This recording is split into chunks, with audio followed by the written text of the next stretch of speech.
नमस्कार। हिंदी आचार्य की इतिहास की सीरीज में बच्चों आज हम शतवाहन राजवंश के बारे में पढ़ेंगे। तो बच्चों यह जो शतवाहन राजवंश है यह सीसे के सिक्के चलाने वाला, ब्रॉन्ज के सिक्के चलाने वाला सबसे पहला राजवंश है। और ऐसा यह भी इतिहास में आता है कि यह सीसे का जो सिक्का था यह रोम से लाया जाता था। इसकी जो राजधानी थी प्रतिष्ठान थी, जिसे आज पैठान कहते हैं, महाराष्ट्र में है ये। और दो राजधानियां थी इसकी, एक अमरावती और दूसरी प्रतिष्ठान। इसमें जो भाषाएं बोली जाती थी, प्राकृत भाषा तो उस समय पर आप जानते ही हो बहुत ही लोकप्रिय हो चुकी थी। इसी के साथ तेलुगु, तमिल, संस्कृत भी चलती थी। और इसमें जो मुख्य धर्म थे हिंदू और बौद्ध धर्म को माना जाता था, राजा के द्वारा भी और लोगों के द्वारा भी। तो बच्चों शतवाहन राजवंश का जो सबसे पहला राजा था उसे सिमुक प्रथम को माना जाता है, जो कि 100 से 70 ईसा पूर्व यानी कि आज से लगभग 2500 साल पहले जो राजा हुए हैं शतवाहन राजा, और वो सबसे पहले राजा थे सिमुक नाम से। और उसके बाद उनके अंतिम राजा हैं विजय नाम से। और शतवाहनों के बारे में बहुत ही कम जानकारी हमें मिलती है, क्योंकि उनके बारे में जो लेख आदि बहुत ही कम है। बहुत ज्यादा कम स्रोत अगर किसी राजवंश के बारे में मिलते हैं तो वो शतवाहन ही हैं। और उनसे संबंधित कुछ शिलालेख मिलते हैं जिनको हम पढ़ेंगे इस वीडियो में। और जो भी शिलालेख मिलते हैं उनमें से भी पूरी तरह से उनके बारे में जानकारी शतवाहनों के बारे में नहीं मिलती।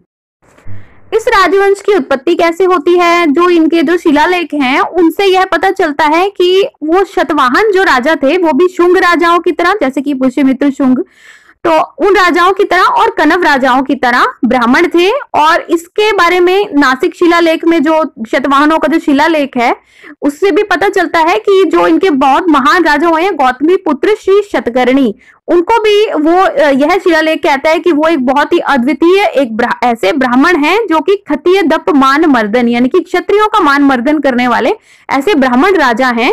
यह उन्होंने टाइटल लिया था। और इसी तरह से लेखक जो है वो गौतमी पुत्र श्री शतकर्णी की जो तुलना है इस शिलालेख में परशुराम जी के साथ भी की जाती है। तो इससे हमें पता चलता है कि जो शतवाहन राजा थे वो ब्राह्मण थे। अब बच्चों बात करते हैं सबसे पहले राजा की। सिमुक जो राजा हैं वो शतवाहन राजवंश के संस्थापक हैं और इन्होंने 23 सालों तक राज्य किया है। और पुराणों से हमें जो पता चलता है कि कणव शासकों की जब शक्ति को खात्मा करके बचे हुए शुंग जो मुखिया थे उनका दमन करके उसने शतवाहन वंश की नींव रखी। और पुराणों में जो सिमुक है उसको सीमेक भी कहते हैं, शिशुक भी कहते हैं, सिंधुक भी कहते हैं और शिप्रक आदि उनके नाम हैं जो सबसे पहले राजा हैं शतवाहनों के।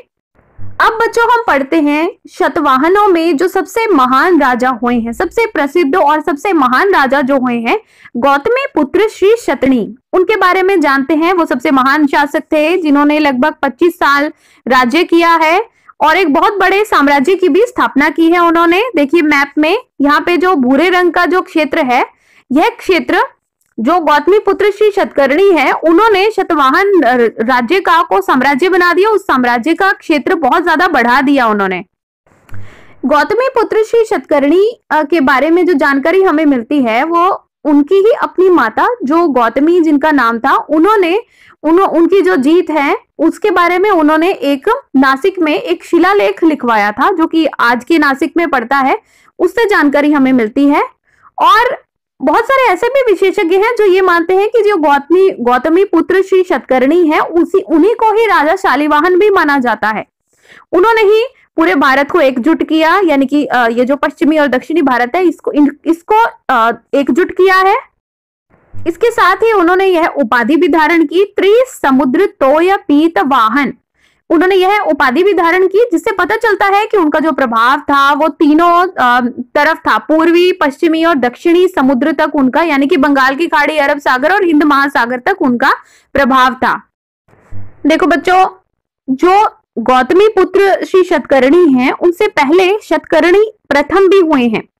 और यहाँ पर जो हमारे जो शतवाहन राजा हैं तो ये शतवाहन राजाओं के मुख्य 2 शिलालेख मिलते हैं। उनमें से एक शिलालेख वो जो नासिक वाला है जिसके बारे में अभी हम पढ़ने वाले हैं, और एक शिलालेख है नाणे घाट का। यह नाणे घाट का जो शिलालेख है जिसका चित्र आप देख सकते हैं, यह शतकर्णी प्रथम राजा के बारे में बताता है और उनकी एक पत्नी रानी नागनिका नाम से है, जिन्होंने यह शिलालेख लिखवाया है। इस शिलालेख में शतकर्णी प्रथम को lord of the southern regions यानी कि दक्षिणापथापति यानी कि जो दक्षिण पथ है, जैसे कि आप जानते हो जो महाराष्ट्र से दक्षिण की तरफ जो एरिया जा रहा है इसे दक्षिण पथ कहा जाता था, और उत्तर पथ उसे कहा जाता था जो तक्षशिला की तरफ जाता था, गांधार की तरफ। तो इसे lord of the southern regions कहा गया है इस शिलालेख में शतकर्णी प्रथम को। और उनकी जो रानी है नागनिका, उन्होंने ना केवल इस शिलालेख में उनके बारे में पता चलता है, और यह एक पहली ऐसी रानी है भारत की जिनके नाम से सिक्के भी चलते थे। तो यह पहली रानी है। तो यह भी एक जीके में आपको सवाल आ सकता है कि ऐसी कौन सी भारत की रानी है जिसके नाम, सबसे पहली रानी जिनके नाम से सिक्के चलते थे, तो वो नागनिका है। यह शतवाहना रानी है। और देखिए एक दूसरी बहुत ही इंटरेस्टिंग चीज है शतवाहना राजाओं के बारे में कि वो अपनी माँ से अपने नाम को जोड़ा करते थे, जैसे कि गौतमी पुत्र श्री शतकर्णी है, कोची पुत्र शतकर्णी है, इनके बाद फिर वशिष्ठी पुत्र आते हैं, यानी कि अपनी माँ के साथ में ये कनेक्ट किया करते थे ये राजा अपने आप को।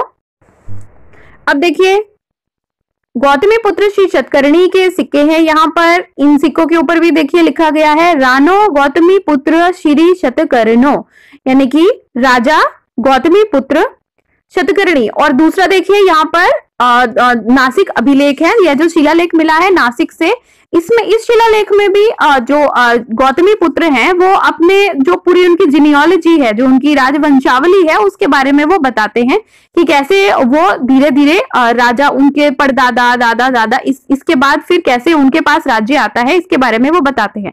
हमने दोनों अभिलेख भी कर लिए हैं, नाणे घाट का और नासिक अभिलेख, ये दोनों संबंधित हैं शतवाहना राजाओं के साथ में। और गौतमी पुत्र शतकर्णी के बारे में भी हमने अच्छे से जान लिया है। तो आशा करती हूँ आपको यह वीडियो अच्छा लगा होगा। पूरा वीडियो देखने के लिए धन्यवाद।